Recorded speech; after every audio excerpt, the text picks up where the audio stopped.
प्रातः क्लास चल रहा था 9/12/1968। सोमवार को दूसरे पेज पर बात चल रही थी। जो भी कोर्स करने आते हैं उनसे लिखाई लेना चाहिए, फार्म भराए लेना चाहिए कि क्या क्या समझते हैं। नहीं तो पता नहीं क्या क्या समझ लेते हैं। तो मालूम तो पड़ता है फार्म भराने से। तो नहीं तो कोई फार्म भराने की दरकार नहीं है, परंतु जब कोई से समझो कि बाप से मिलते हैं तो उनसे फार्म भराना ही रहता है जरूर। लिखवाना है फार्म में, क्यों मिलना चाहते हो, इसके लिए तो फार्म भरना पड़ता है। बाकी जो आते हैं वो समझने चाहते ही नहीं है, तो उनसे फार्म भराने की कोई दरकार भी नहीं है। बस उनको तो सिर्फ यहाँ शिक्षा ये एक मिल जाती है कि बेहद के बाप और हद के बाप का परिचय यहाँ मिलता है। क्योंकि अभी बेहद के बाप के परिचय क्यों मिलता है? क्योंकि बेहद के बाप ने आकर के हमको अपना परिचय दिया हुआ है। तो जो हमको परिचय मिला है वो हम आपको देते हैं, और वो परिचय सबको हम बेहद के बाप का परिचय देते ही हैं। बेहद के बाप से उस बेहद के बाप का नाम तो भारत में बिल्कुल प्रसिद्ध है भाई। उसका नाम है शिव बाबा। कोई भी शिव के मंदिर में चले जाओ, भक्त आवेंगे तो शिव बाबा शिव बाबा। और शिव बाबा माना ही परमात्मा। परमात्मा शिव शिव परमात्मा ही नमः, ऐसे बोलते रहते हैं। देखो है ना बोलना। तो देवताएं नमः, शिव परमात्मा ही नमः, अंतर हुआ ना। अच्छा, यहां हमको परिचय मिला हुआ है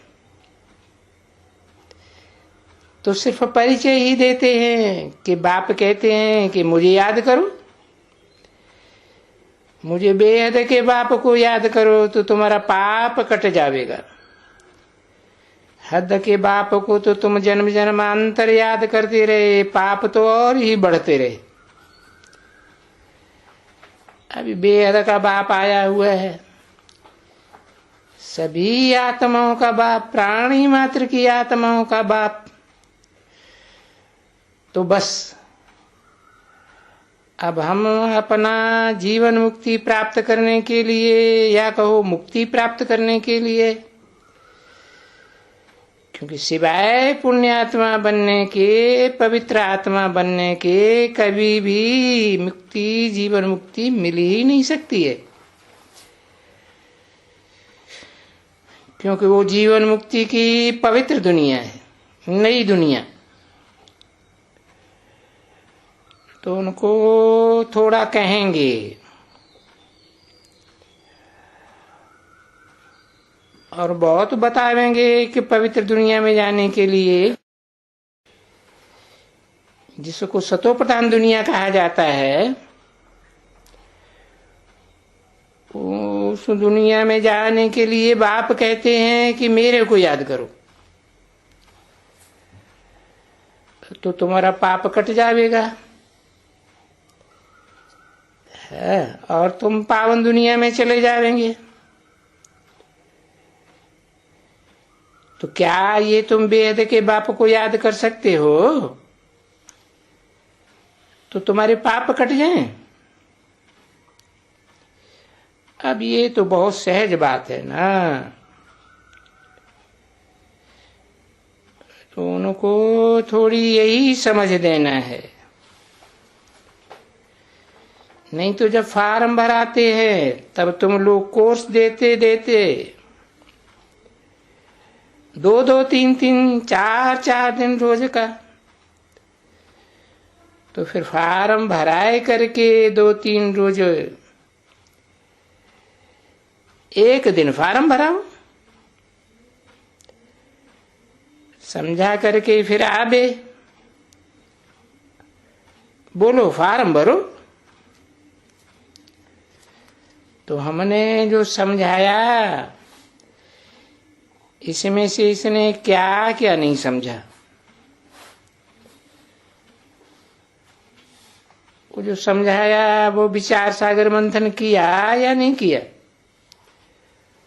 वो याद रही या नहीं रही।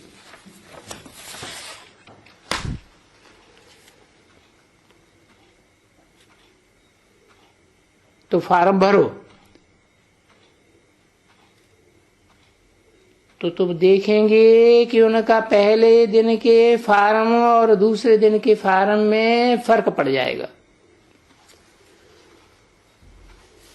क्योंकि पहले दिन कुछ और बोला और लिखा, अभी कुछ और लिखा। 9/12/1968 की प्रातः क्लास का 3रा पेज। तो जो भी आएगा समझने के लिए वो पढ़ कर करके और एकदम फार्म भराई दियो।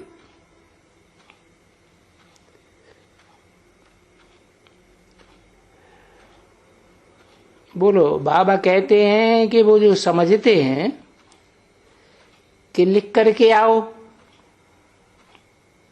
परंतु लिख करके आवे, यहां आकर के फार्म भरे, तभी भी तुम बच्चों को मालूम पड़ जाएगा कि जो इनको शिक्षा मिली वो शिक्षा जो लिखी हुई है, जो कुछ नहीं जानते थे, और जब भी तुमने समझाया लिखा तो वो लिख देंगे। उनसे ही तुमको मालूम पड़ेगा कि ये विचार सागर मंथन करते हैं या नहीं करते। घर में वापस जाकर के कुछ विचार किया है या नहीं किया।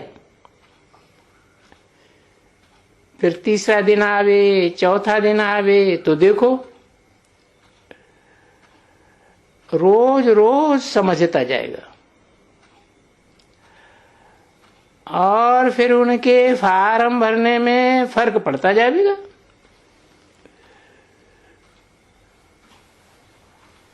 अब ये फार्म सबके पास होने चाहिए।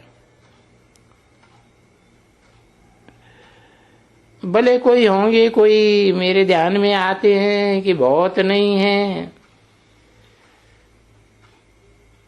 कोई भराते हैं फार्म, तो मालूम पड़े कि ये अनजान था। कितना तुम उनको पहचान देती हो या कितना उनको नॉलेज बुद्धि में बैठती है।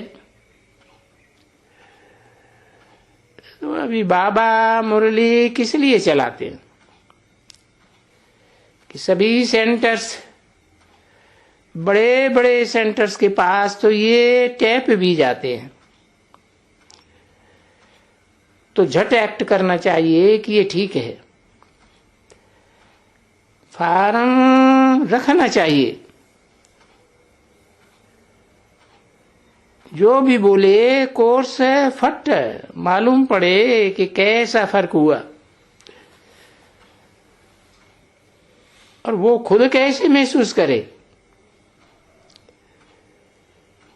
तो उसको वो फार्म दिखावे या देखे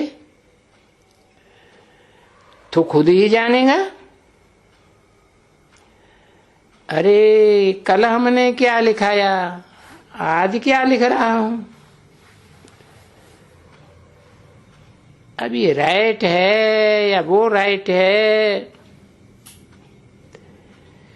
क्योंकि उनकी ही लिखत है ना वो अज्ञान की, फिर ज्ञान की भी लिखत है। तो ये फार्म भराना बड़ा जरूरी है। तो बाबा जैसे कि डायरेक्शन देते हैं, और सेंटर वालों को भी डायरेक्शन देते हैं कि अभी सब तो नहीं अलग अलग छपाएंगे, भले फार्म का, फार्म तो वो जानते ही हैं, यहाँ आते हैं, यहाँ आकर के देखते हैं फार्म वगैरह, तो भले यहां से फार्म मंगाए लेवे, तो अच्छा यहाँ कैसे बना हुआ है छपाए लेवे। अरे अलग अलग छपावे हैं तो भी कोई हर्जा नहीं, ये छपाए करके सबको भेज देवे, क्योंकि हेड ऑफिस ये कोई छपाई के लिए नहीं है आबू।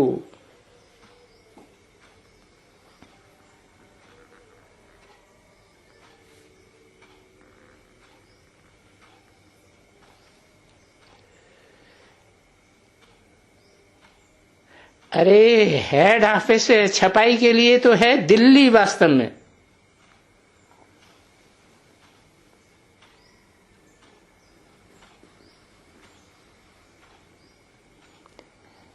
या बॉम्बे,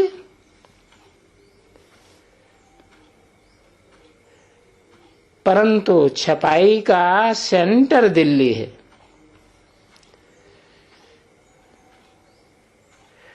तो ये छपाई वगैरह करने के हार्ड वर्कर भी दिल्ली में चाहिए, समझो,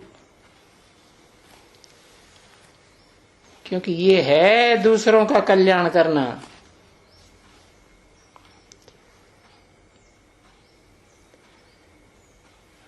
दूसरों को देवी देवता बनाना। और ये देवी देवता तो अक्षर ही है, बिल्कुल बिल्कुल ऊंच अक्षर है। देवी देवता ही होते हैं दैवी गुण धारण करने वाले। तो तुम तो ये दैवी गुण धारण कर रहे हो और अपनी जांच आप ही कर रहे हो कि हम कहां तक देवता बने। तुम बच्चों को कहा भी जाता है,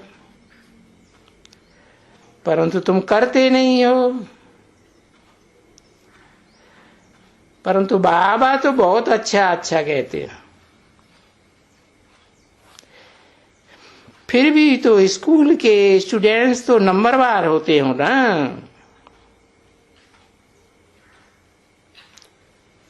और तबाही बच्चों का रजिस्टर तो होता ही है, कुछ पता नहीं। रजिस्टर मास्टर लिखते हैं या बच्चे लिखते हैं, मुझे इतना ख्याल में नहीं आता है, पर वो रजिस्टर तो जरूर होना चाहिए। मंगा लेना चाहिए उस रजिस्टर को, और दिल्ली से ही मंगा लेना चाहिए कि हम कहो ये जो फार्म भराते हैं उसकी किताब भेज दियो।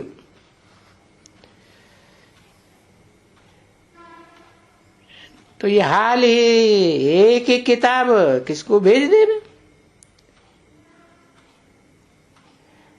भले अगर यहां भी लिखें तो भी भेज सकते हैं,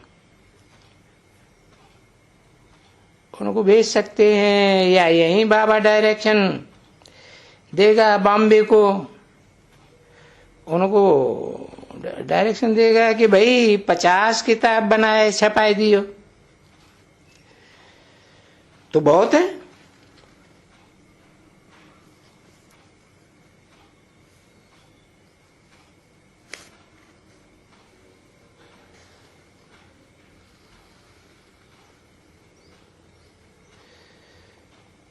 उसकी बहुत जरूरत रहती है। तो जो भी प्रदर्शनी जहां भी करते हो या म्यूजियम जहां बनाते हो, वहां तो ढेर चाहिए तुमको वो किताब। पर मैं नहीं समझता हूं कि ये जो म्यूजियम वाले लोग हैं, जैसे आगरा है या अभी तुमने जो खोला, तो वो कोई रखते हैं ऐसे किताब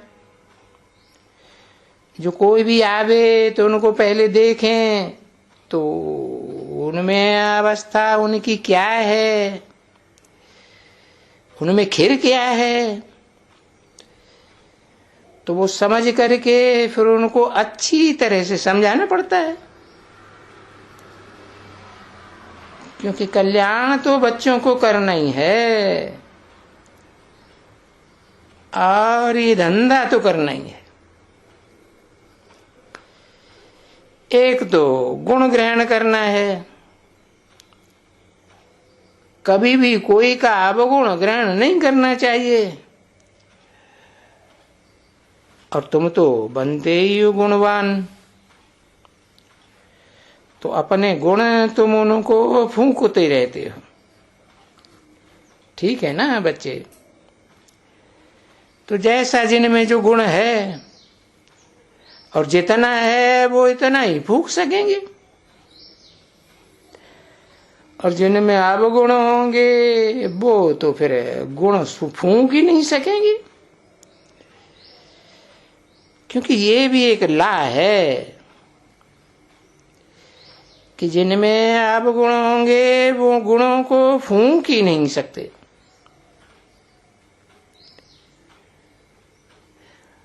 उनमें गुण है ही नहीं, उनमें तो बखरी है उनके पास सब गुणों का।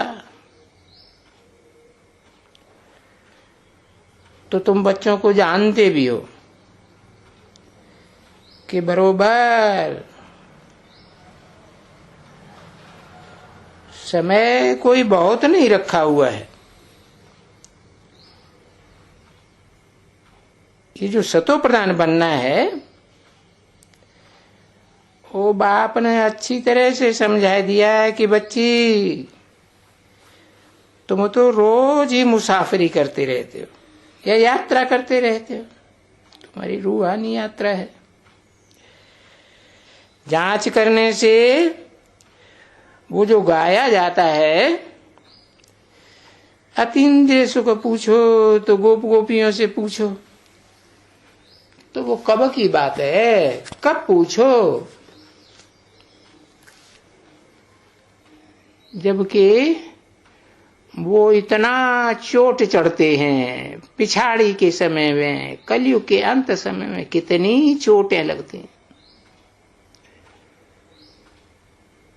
9/12/1968 की प्रातः क्लास का चौथा पेज।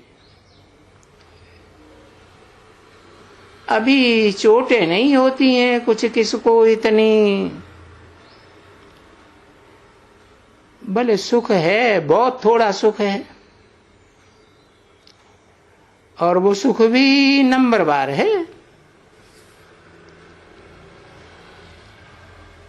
बहुत अंदर वो जो ईंट देते हैं अंदर में खुशी की। हाँ, एक ही बात उनको जो मिलती है ना कि बाबा हमको मिला है, परमपिता परमात्मा हमको मिला है, और उनमें हम वर्षा लेते हैं। हमारे बच्चे ये अगर बुद्धि में अच्छा बैठा हुआ है पक्का, तो फिर उनके पास कोई कंप्लेंट नहीं रह सकती है, फिर उनको कोई सता भी नहीं सकता है।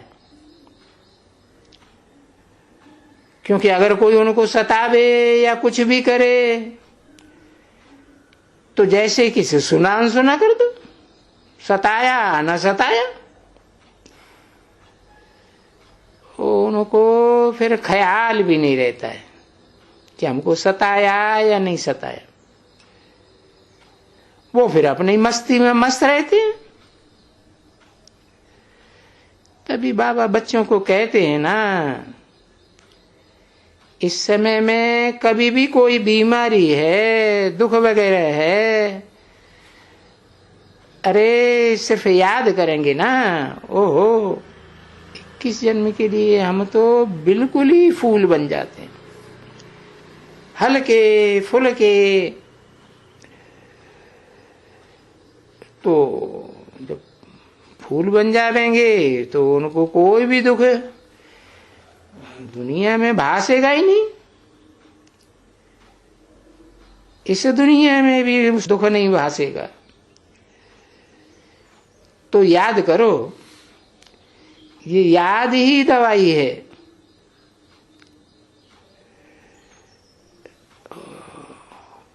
उसको ये बीमारी से भी उनको सुख मिल जाता है ये दवाई से, और गाया भी जाता है। खुशी जैसी खुराक नहीं, खुशी जिसको मिलती है ना बच्ची, उनका वो जो बुखार है या कुछ फलाना है या टीरा होता है, सुस्ती वगैरह सब उड़ जाती है। तो ये खुशी ऐसी चीज है बच्चे। अभी इसमें तो खुशी तो है ही सच्ची, वो दुनिया भी खुशी तो झूठी है, माया की, कि भाई धन मिला, फलाना मिला, जेवर मिला, ये मिला, वो मिला। और यहां तो बच्ची ये है अथाह खुशी, क्योंकि तुम जानते हो और जान गए हो कि हम 21 जन्म सदा खुश रहेंगे। तो 21 जन्म की खुशी कोई कम खुशी है क्या? वो दुख जो भी होते हैं ना इस समय अंदर में, वो सब जैसे कि दूर हो जाते हैं अगर तुम इस बात को स्मृति में रखो कि हम बाबा से क्या लेते हैं, बाबा हमको क्या देते हैं। उफ, बाबा कहने से ही सब दुख दूर हो जाने चाहिए, समझा?